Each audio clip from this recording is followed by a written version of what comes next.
Hello and welcome to another edition of the NFTX governance call. Today is the 1st of February and this is governance call number 30. If anyone is new, this is the town square of NFTX where we get together to talk about what has been happening since the previous governance call, what's on the horizon for NFTX, and answer any questions that the community might have for us. This is an open discussion and we encourage participation. So when we get to the open discussion part at the end, please use the tool on Jitsi to raise your hand or just jump in and ask a question. If you're feeling shy and don't want to voice your question, feel free to add it to the chat and we'll read it out and answer it as best as we can. And then just a reminder for everyone as well that this is being recorded and it will be distributed onto public channels like YouTube at the end. So please keep that in mind if you're concerned about your privacy.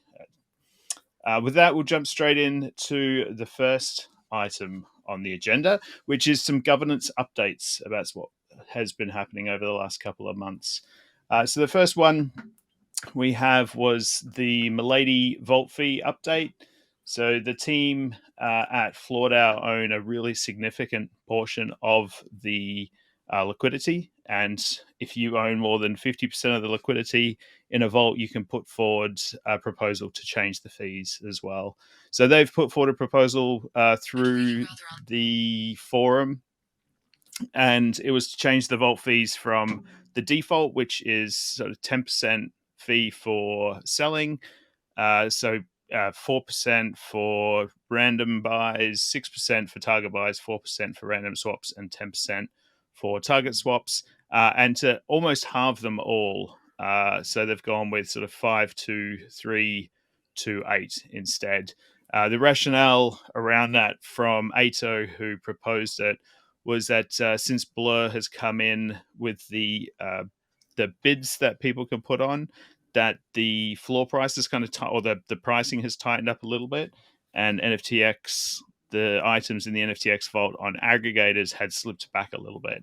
So he wanted to shorten the fees a little bit to bring the price and the spread down a little bit to hopefully encourage more volume, and therefore overall, even though they're dropping the fee prices, that they'll get more yield through. That passed with flying colors. And I think, Goz, you staged that almost a week ago, so it's just about ready to get pushed live. Yeah, that's staged. Yeah. And just with any fee changes, so like I said, anyone who has the majority share for liquidity can put in to change the fees. If you don't have majority share, it can go to a snapshot vote where the majority can then vote for whether or not the fees get changed. Once fees are changed, you can't change them again for 30 days. They need to stay as is. And the process isn't like the fees get changed immediately. It needs to go through the governance process of being staged on Aragon, and the votes stay open on Aragon for 7 days. And then once that vote goes through, it can be enacted, and then those fees changes come through. So that's the Milady Vault.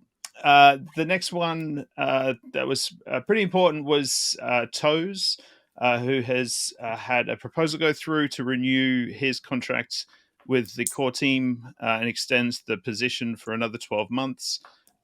Toes has been amazing over the last 12 months in helping NFTX get in front of a lot of other businesses and other protocols, and he's worked on building those relationships.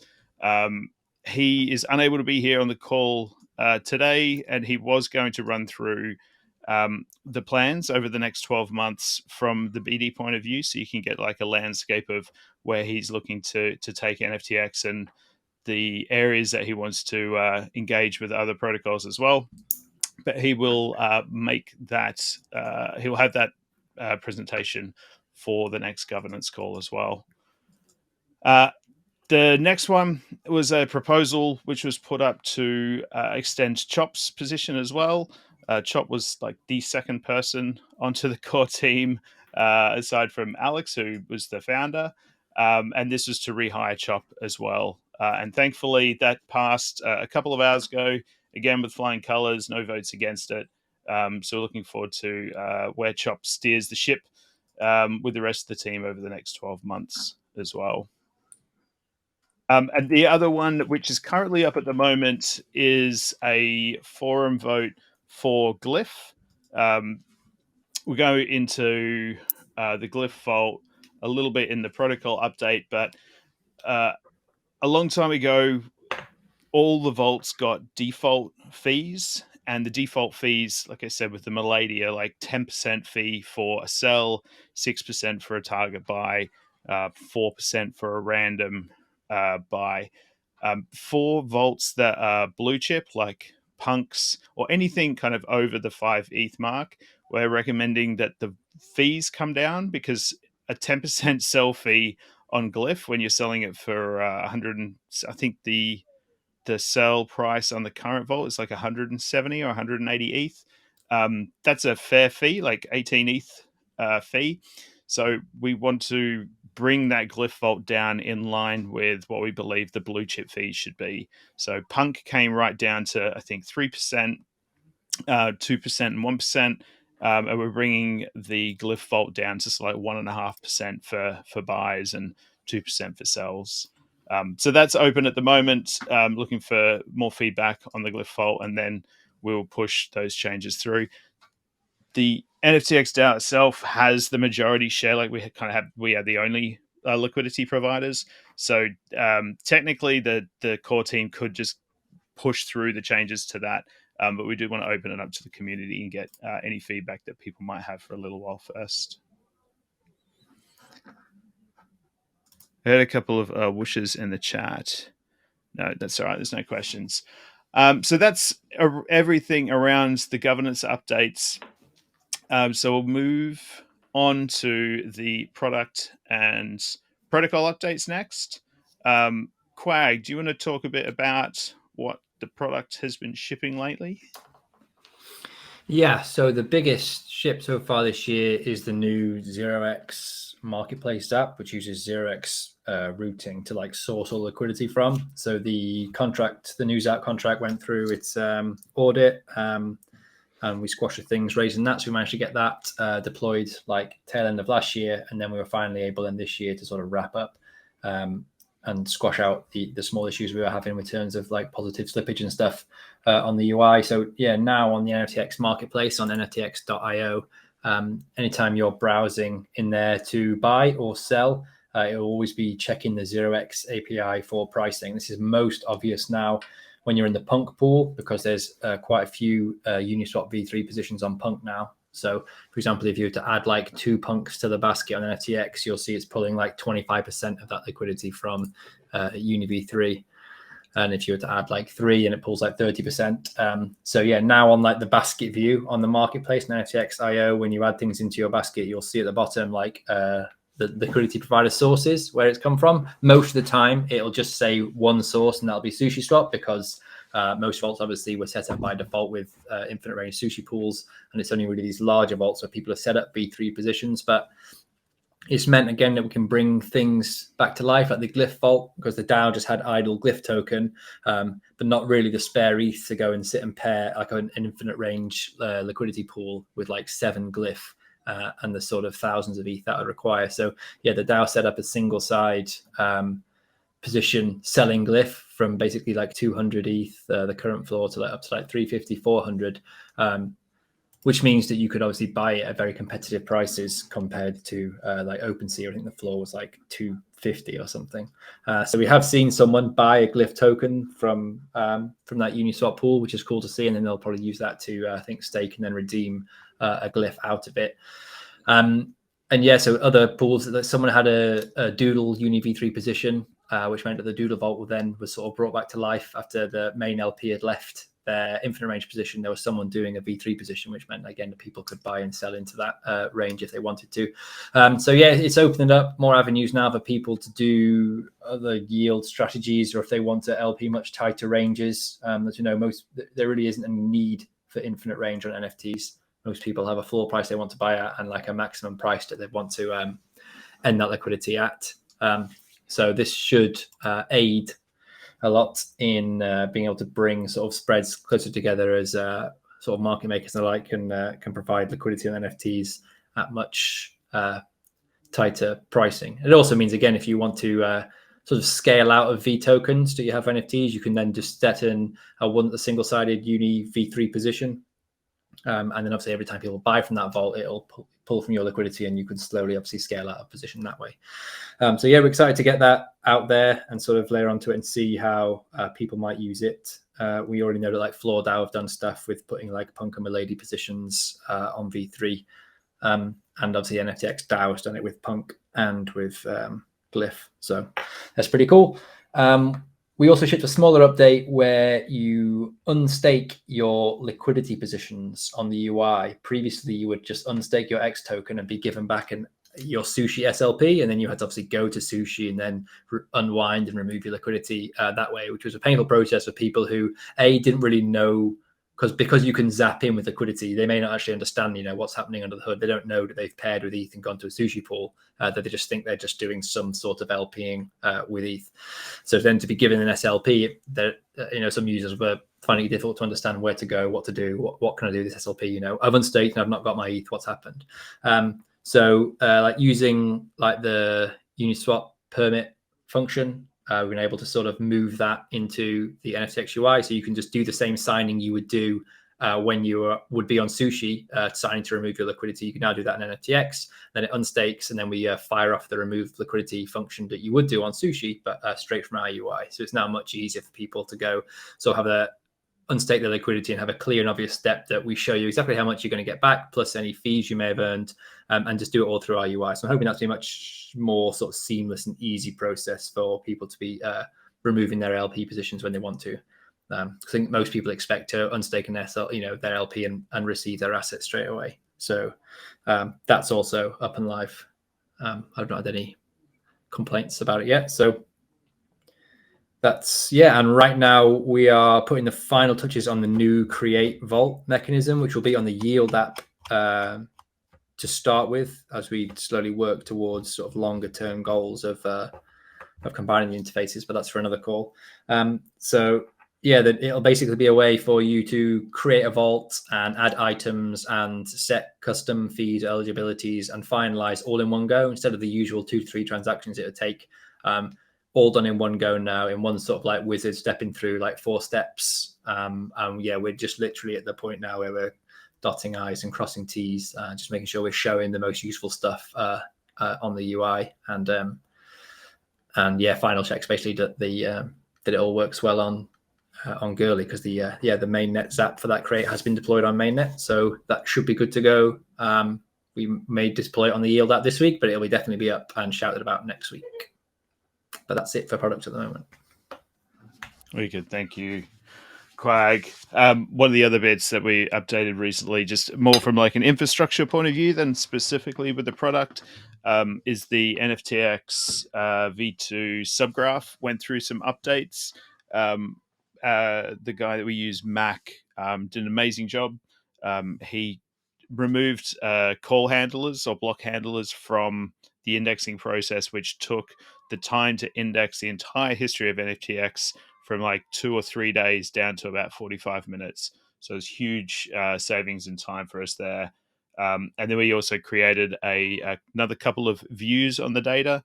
So previously, if you wanted to find out all the things that had happened on FTX, you would have to query all the swaps, query all the buys, query all the sells. But now we just have this one activity feed, which gives you all the data. So all the vaults created, shutdown, metadata changes, fee changes, anything that happens on the protocol, you can get through this sort of one request now. And we've updated the docs.nftx.io. There's now an integrations page on that, which goes through all the steps that you might need if you ever wanted to integrate NFTX with your own protocols or your own marketplaces, or to get the data.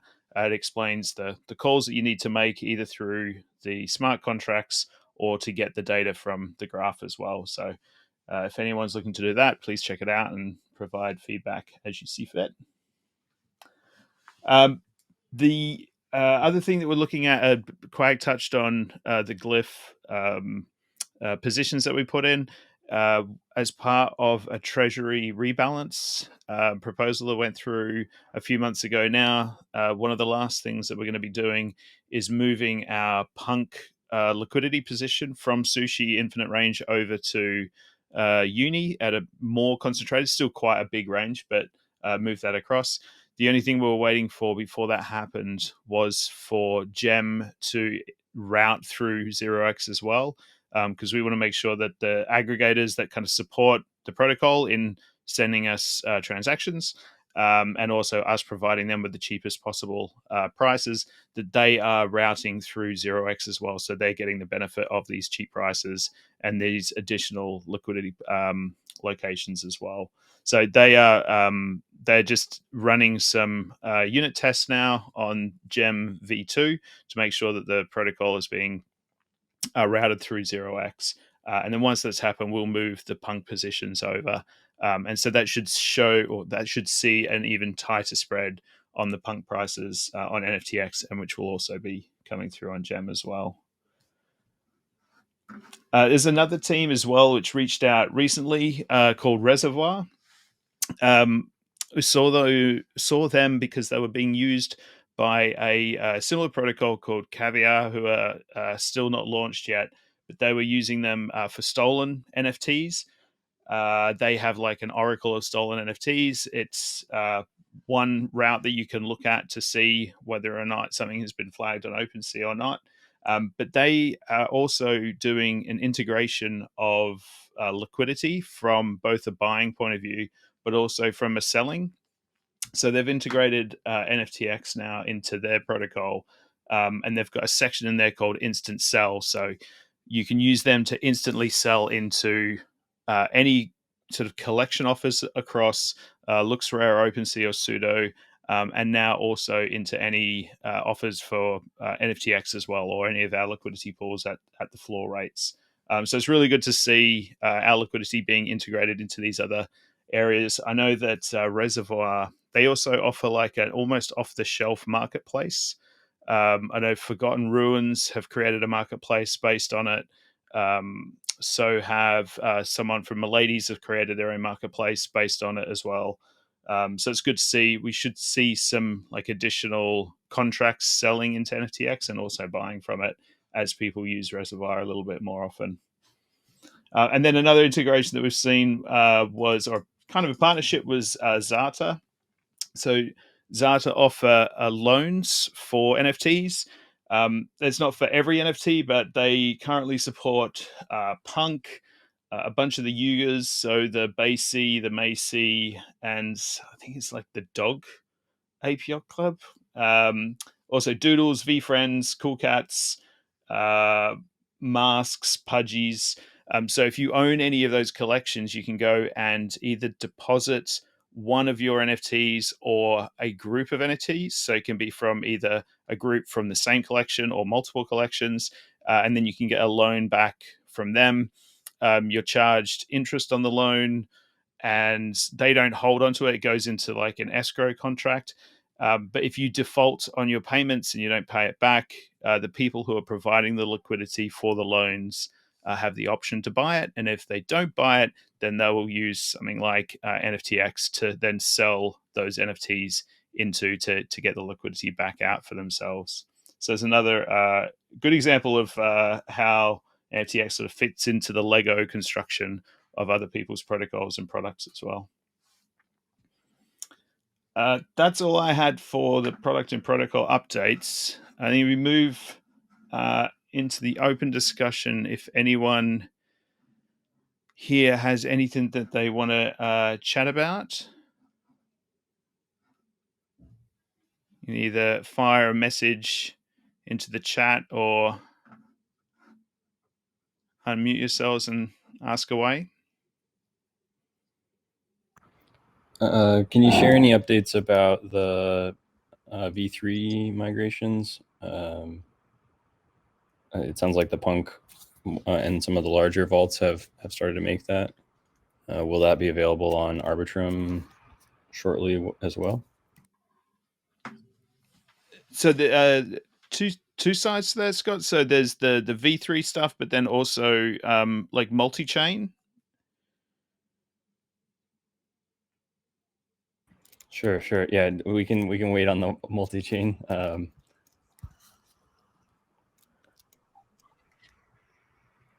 how are we just waiting on the integrating of V3 staking into the app before kind of like a larger migration from Sushi, or just kind of letting that percolate?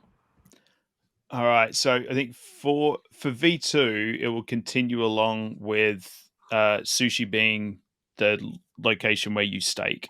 I think you did look into how it would be possible to integrate like like liquidity with things like concentrated liquidity and Uni V3 positions. But I think guys, correct me if I'm wrong, but the maths involved with trying to calculate all the pools that are supporting a particular vault and then what their concentrated position was, and then how much of each of the different positions liquidity was getting pulled from, to then define how much of each of the token was getting pushed or distributed to there, was like almost a mathematical impossibility.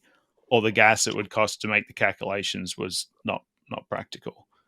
So yeah, that was our understanding for a long time, even talking with the Uniswap team. But it does seem like Apoorv has managed to actually figure out ways that could be possible. But there are other limitations that are still in place, like basically the gas of a mass migration over to Uniswap V3 would be extremely expensive because it doesn't use proxies. So yeah, right now, basically, Scott, like a lot of that stuff is being heavily discussed, and I don't think we've publicly released any information on it yet. But there are things in the works for sure, and having a Apoorv on the team has been it's been a big game changer for us, I think, in terms of what's possible on a protocol level. And yeah, so like hopefully, I guess possibly by the next Gov call, like these are things that we can discuss in the open more. And I'm also always happy to like chat privately once I can just get the okay from Chop and the rest of the teammates. But yeah, in terms of Arbitrum, I believe that's probably more of a Javery question in the sense that the biggest holdback is Subgraph. Yeah, from Arbitrum. So Arbitrum's good and running at the moment. From a multi-chain thing, Goz is right. Like the things that hold us back in terms of rolling out new chains, making sure that we have an indexer running to support that chain from the Subgraph point of view and deployed and tested. But also that there's enough, I suppose it's like, yes, we can just like roll out different chains, but for every chain that gets rolled out, it adds another layer of testing to Quag and Jackie Boys and myself approach to releasing any new updates. It adds another deployment set for the protocol team, and to run it through any audits as well, adds additional chains for that. So while we do want to support as many chains as possible, I'm still mindful of like rolling out, because at the moment there's been one person or a couple of people are saying, can we deploy to Polygon just so we can support the or have sales of the Trump cards and the Trump NFTs.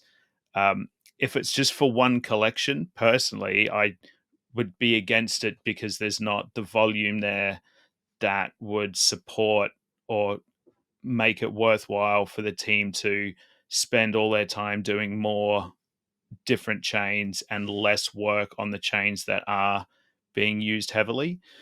So yeah, it's a tough one, but I think if anyone's keen to roll out a new chain and is willing to step up and be a liquidity provider, or be a champion and bring on more of the collections on those chains, then would be happy to work with them to help try to spearhead those. Cool. Yeah, I didn't have any like specific drawing to Arbitrum, but yeah, definitely curious on more multi-chain. Definitely understand that support trade-off. Thanks for the updates. That's all right. Yeah. And fortunately, 0x supports. Well, we wouldn't have been able to move across to 0x say last November because up until then they didn't have support for Arbitrum. So that's the other thing that sometimes we get limited by the things that we can try and roll out because we have to roll it out across all the different chains. But because they are now supported, it's great that Arbitrum also has a bunch of other kind of concentrated liquidity DEX providers that people can choose to provide liquidity to. Now, I know Wave is on as well, which reminds me that FloorDAO is opening a vote today as well. I don't know, Wave, if they had the AMA for Wanderers yet, but I know FloorDAO are coming up for a new collections vote. I think Pudgies are on it. The Wanderers are on it. Who else is on it? This are All Stars, Remilio. I'm not sure how you pronounce that one.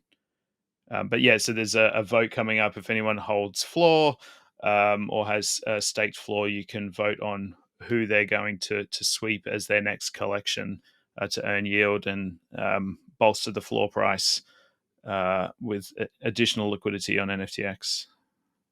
Oh, AMA is right now. There we go. Shouldn't you be on it, Waver? I'm glad that you're here, though. He's multitasking, I think. At least he can.